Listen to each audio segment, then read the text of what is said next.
All right, we are here. You are watching The Sweat. We are Jeff Ulrich, Reed Fowler, Emerson Lottie, yours truly, AC on the ones and twos, producer Eamon behind the scenes.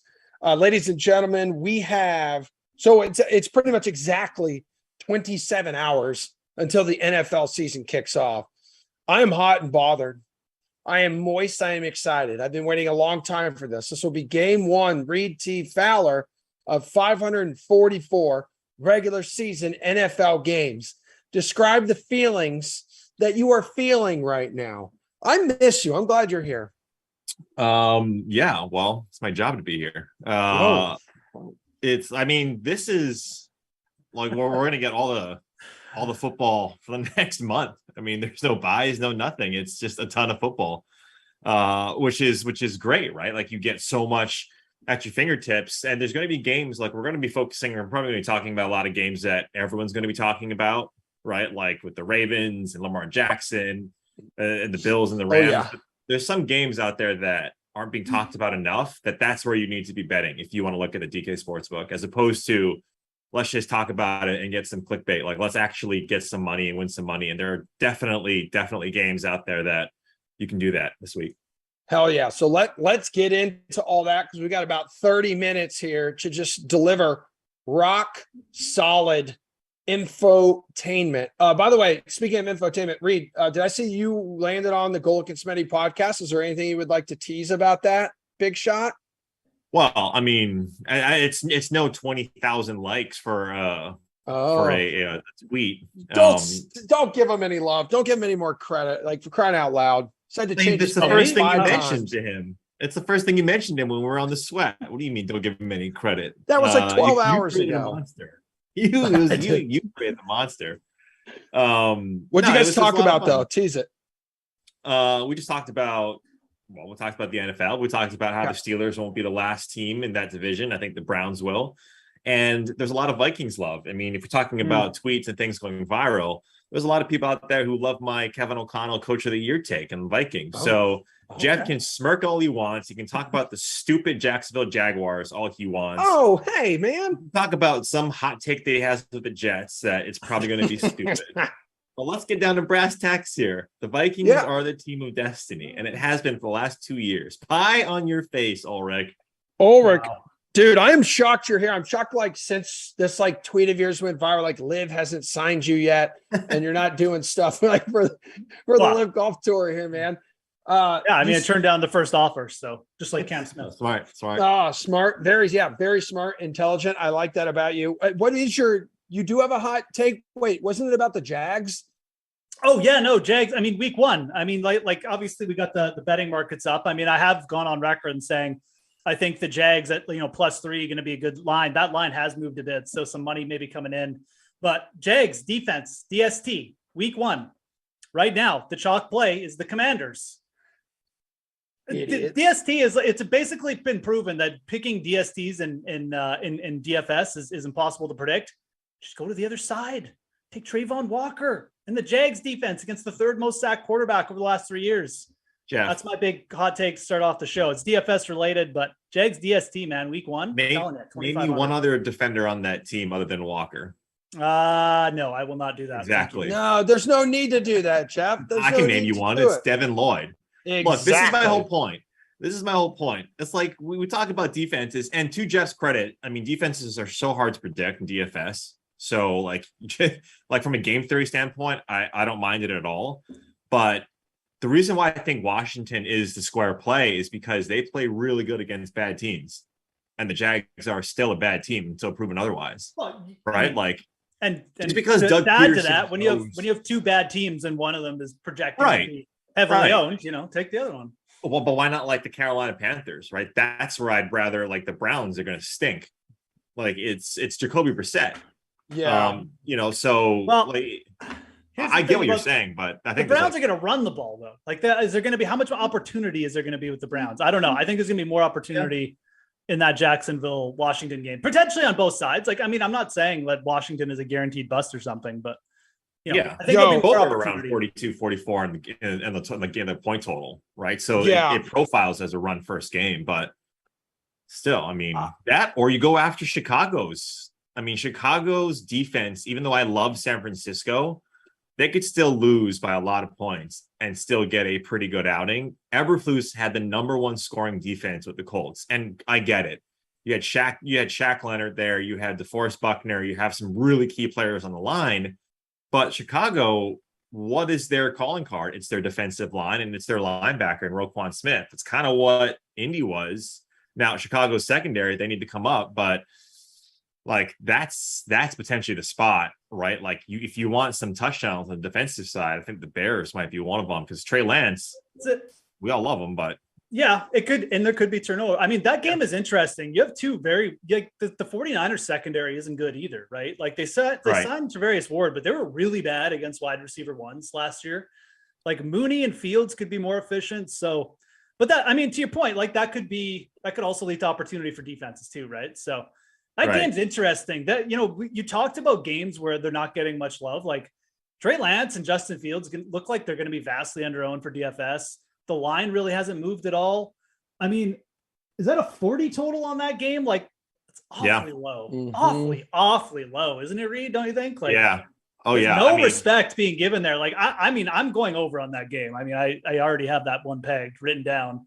That is awfully low. Like, this is zero respect being given to really both teams. I mean, I think San Francisco, there's a world where San Francisco hits that total on its own. And then also, like, the Bears, I mean, like Fields, Mooney. I mean, again, like the San Francisco defense, I do like them, but they have some flaws like that could be exposed. So, real quick, it's just a crazy stat that I saw earlier today, just because you guys were just mentioning the Browns and Panthers game.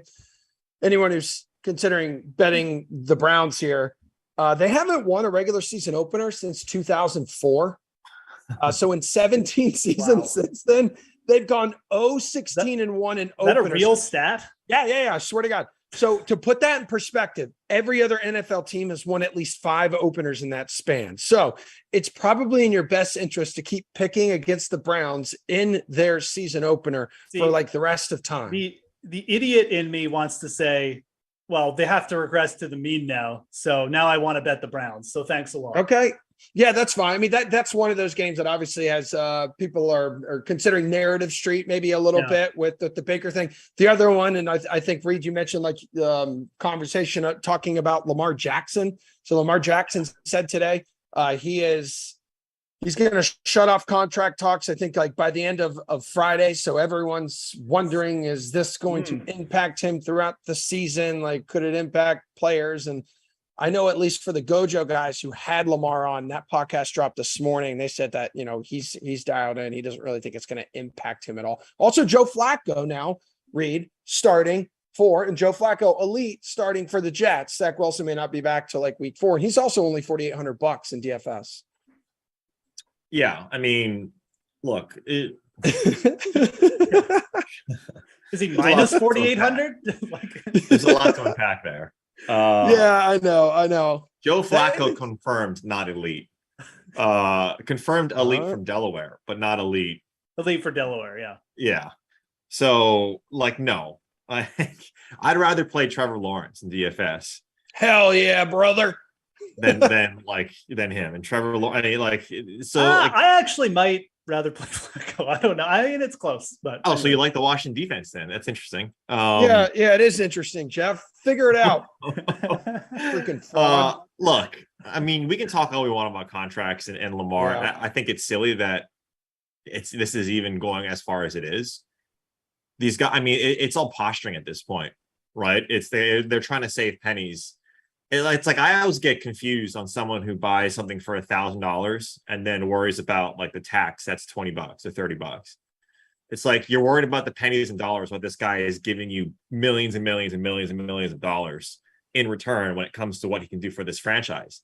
Without, like, we saw what this team is without Lamar Jackson last year. Yep. They were still solid, but like there's nothing interesting about the Ravens if Lamar Jackson isn't under center because I believe it's Huntley is his backup, if I'm not mistaken. And even though he showed a little bit of promise, he is not Lamar Jackson. So I'm not trying I don't think this plays into the DFS or betting the point of it at all. I get what the Gojo guys were saying, but that's where you can find yourself in a red herring or a trap. So I still think, look, this line hasn't moved at all, guys. For like the last month, this line hasn't moved. So what does that say? It says that Flacco is probably as good as Zach Wilson, because that was very interesting. It's probably the Jets are probably better with Flacco than Zach Wilson right now. And for whatever reason, the books don't believe that the Ravens are better in this game against Joe Flacco. I don't get it. So I lean towards the Jets really to cover. I still think the Ravens are going to win. But if that line hasn't moved at all, there's something that we don't know, right? That's kind of worrying me about taking the Ravens here with the touchdown. I'm not going to go and call the Jets as an underdog special here, as like a upset, but I think this line is pretty much correct. I think that's the reason it hasn't moved. The Ravens struggle in certain areas of coverage. I think the Jets are going to be able to take advantage of it. Maybe even Flacco will be able to take advantage of it more because he'll be more conservative. And it's against the tight ends, which the Jets have improved, in the running back position, which the Jets have also improved. Yeah. I think they're going to be able to move the ball in this game. This is another game where, well, it's up to 44.5 now, but you could see the overhead. I think Ty Conklin is a really interesting play, maybe even for a touchdown prop in this game. So yeah, Reed's right. Like, it hasn't moved. It feels like it should have, but I'm not really getting on the Ravens here. I think they'll eventually win because they have Lamar Jackson, but and he's improving. He's improvement mode right now too. Yeah. But yeah, I mean, I'm not worried. The contract stuff, I'm not, whatever. He's not going to do anything different on the field. So Baltimore has won 9 of last meetings against the Jets. Yeah. Okay. That's pretty impressive. But hey, Breece Hall, Garrett Wilson over on the Jets side.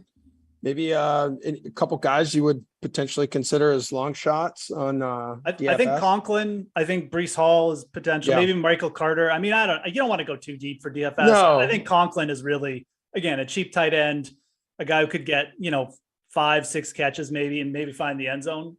I think he should be someone you're looking at. He's a good player too. He's a good pass catching tight end. Runs routes better, essentially won the starting pass catching role over Uzama. CJ Uzama is going to be involved, but I think Conklin is the guy that you want to target there.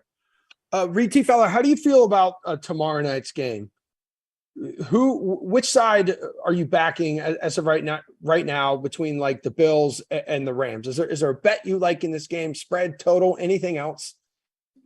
I'm staying away from the spread. Okay. Just because I a home, there's 10 home underdogs, right? I tweeted that, I think you mentioned on the Sweat, Emerson, the Rams are one of them. And I don't really get why. This feels more like a pick 'em. So maybe in that case, then that is the Rams getting the points. But this total, I think we talked about this last week, guys, right? I mean, this total was at 53 at that point. And I think both of us, I think you like the over, Jeff. I think I was skewing a little bit towards the under, but since it's moving down closer to 50, yeah, this is a spot where you have to be interested in the over. And the Bills have a high-powered offense. The Rams, look, there's question marks, but the Van Jefferson's probably not going to play. But I mean, and that really leads me to really liking my, Cooper Kupp. I mentioned this on VSiN, Cooper Kupp over 7.5 receptions. I think he smashes that, especially if Van Jefferson doesn't play. Yep. But this leads me to believe that it's going to be a high-scoring game. It might be, if you want to take the under, maybe the first half under is something that you want to play, just because there's going to be some slow movers. If that's the case, if it's going to take some time to get them going. But I think I skew on the over, and that's probably where I'm my favorite side of this game, as opposed to picking a spread. Yeah. Jeff, even Andrew behind the scenes reminds us Tre'Davious White's out for Buffalo as well. Was that first 4 or 5 weeks of the season, whatever that is. So that only play into the Rams passing game. Absolutely. And I mean, their big move in the offseason was to bring in Allen Robinson, who, I mean, I don't know if Allen Robinson is as good as he used to be, but he's still something. I mean, he's going to be good. He's going to get the off coverage.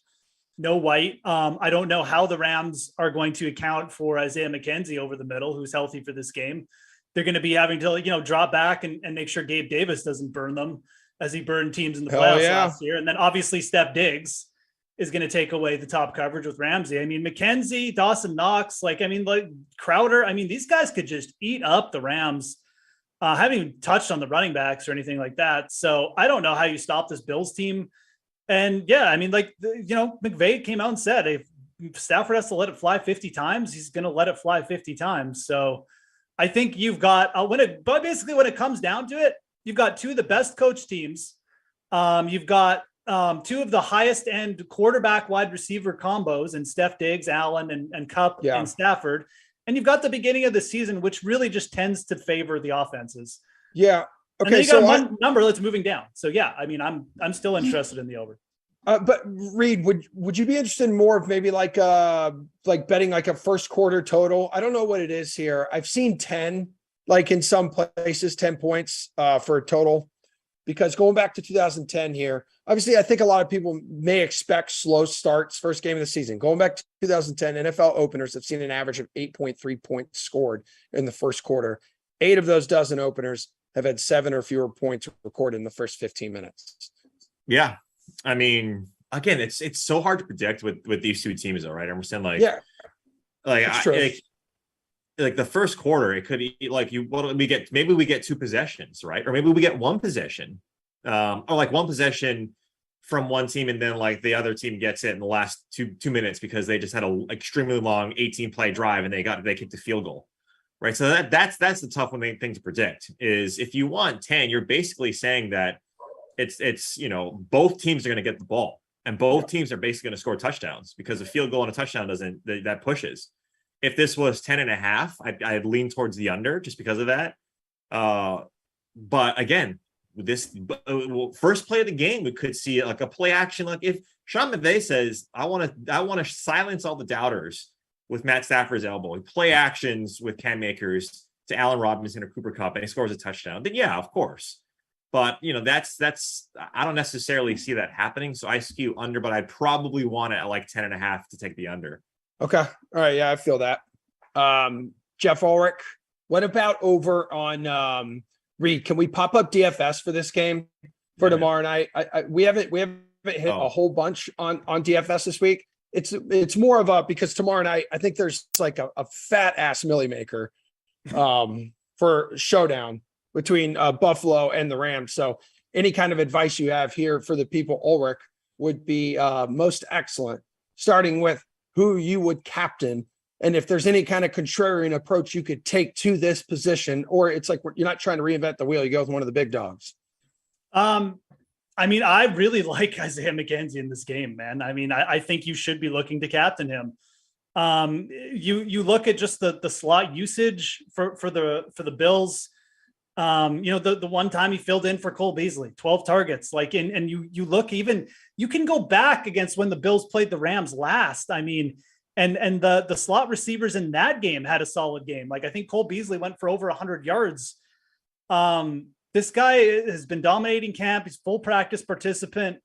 He is going to be out there and like go over 3.5 receptions. I think he's absolutely captain viable. And I think one of the reasons why he is captain viable, and we see this a lot, is you put him in the captain spot and you get access to everybody else. There's no weakness down your lineup, which, if he ends up as the leading receiver for the Bills, you're just going to have all the other studs in there. So I think that is definitely, I think McKenzie is a viable captain.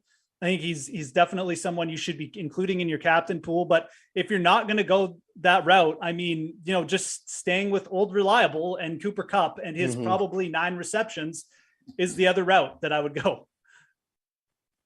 Yeah. Fowler, what do you think, dude?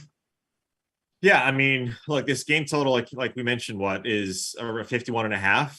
That skews towards the, I find it hard to not roster Josh Allen as my captain in this game. It's going to be square. It's going to be popular. But if you take a look at really quarterbacks and how they played last year, it's really hard to be creative and to be different.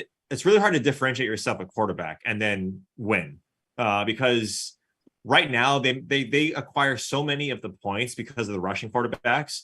So if it was someone like, and I love Derek Carr, if it was someone like him or even Kirk Cousins for that matter, like it would be like I would be okay fading them in the captain spot because they don't really rush. They don't, their ceiling games aren't there.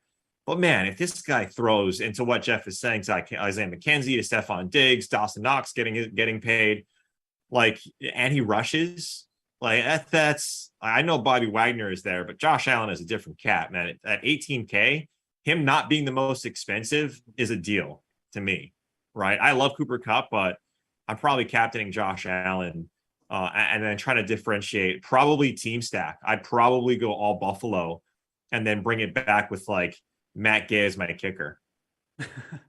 And yeah, just one other note here. Like we mentioned, Van Jefferson. Has he been ruled out yet? I haven't checked today. I think so. I don't. Yeah. I think it's doubtful that he's playing. I don't. Doesn't look there. Yeah. Ben Skoranek is. Oh yeah, he's 1800. Out.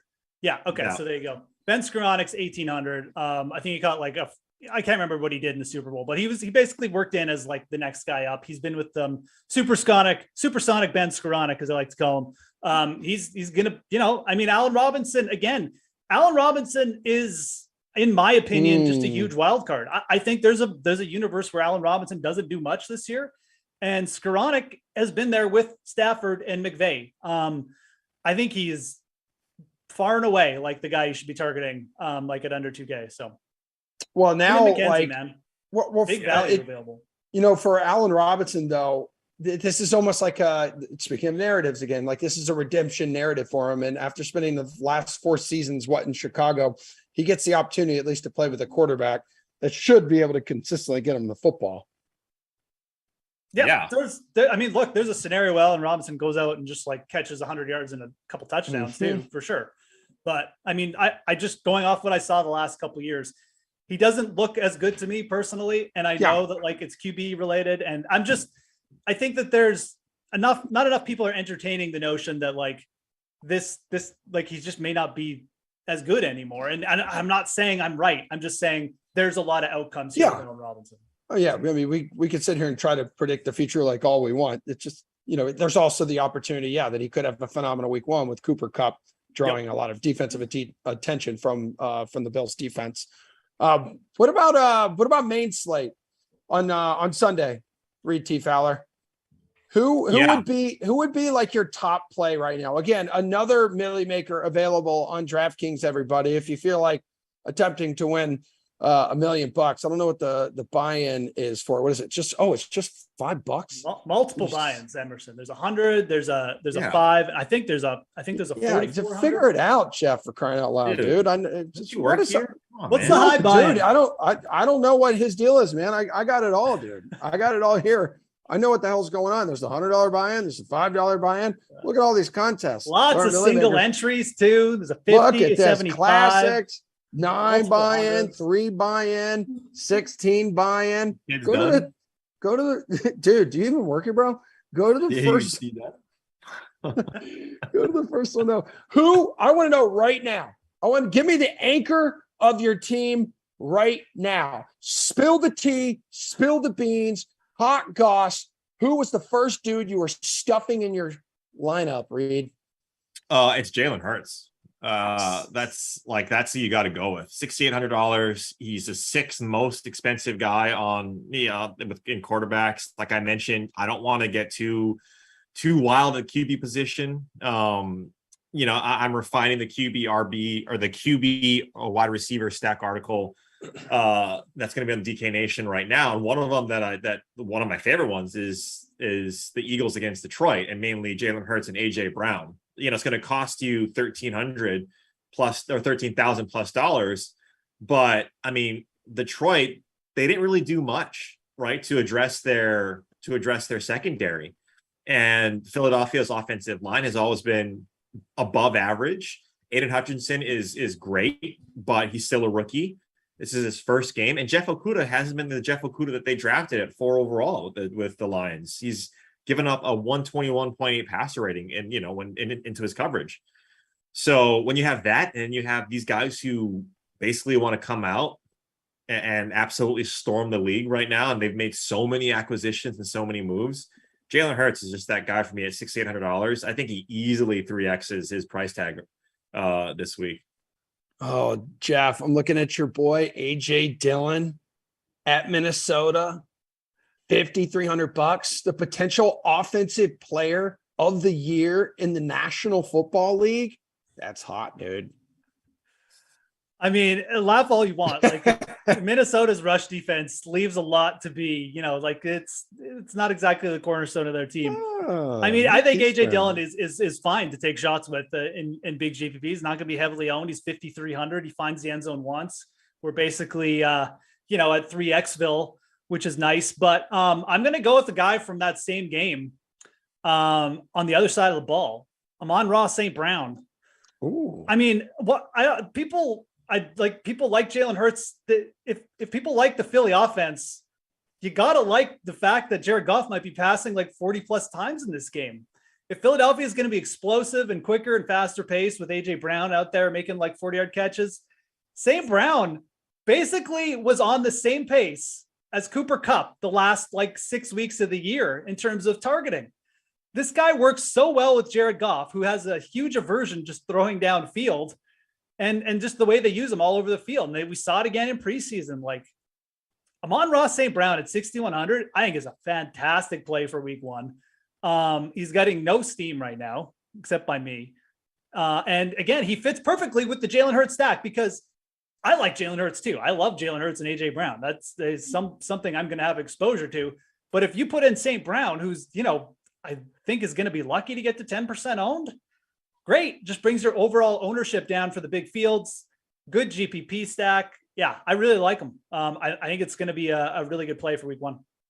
Okay, so Reed, then how can you make sure, or how can you help your lineup kind of differentiate itself? How can it stand out from others? So in terms of like, I guess value plays is a way that you could do that, right? Trying to find that needle in a haystack. A little easier said than done. Yeah, but it's week one, right? Like we like a lot of those. I mean, like we can talk about injuries, like Alan Lazard. Like the hell's up with him? What's going on with that? Right? They haven't said why he's been out. Is that correct? Yeah, very weird. Someone stepped on his foot in practice last week, and he hasn't been practicing this week. Was the reports out of Green Bay? Rookie wide receivers. Yeah, they're trying to get some softer than Kaufman. I mean, yeah. Soft tissue. They emphasize soft with Kaufman in every facet and every body part. But like so Romeo Doubs is there.